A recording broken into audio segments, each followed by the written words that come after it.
ഇന്ന് നമുക്ക് കുഴലപ്പം ഉണ്ടാക്കാൻ നോക്കാം. ഞാൻ 1 kg അരിക്ക കുഴലപ്പം ഉണ്ടാക്കുന്നത്. നല്ലോണം വറുത്ത അരിപ്പൊടി, വെളുത്തുള്ളി, ചുമന്നുള്ളി, ജീരകം ഇതെല്ലാം മിക്സിയിലിട്ട് ഒന്ന് ചതച്ചെടുത്ത് അതിൽ 2 തേങ്ങ ചിരകിയതും ചേർത്ത് ഒന്ന് ചതച്ചെടുത്തു. ആ ചതച്ചെടുത്തത് മാറ്റി വെച്ചു.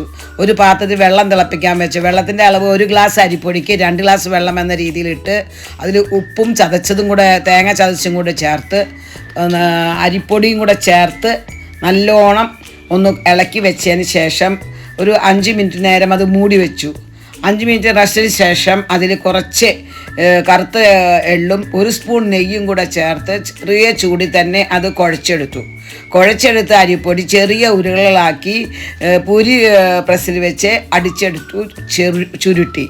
അതിന് ശേഷം തിളച്ച എണ്ണയിലിട്ട് വറുത്ത് കോരിയെടുത്തു.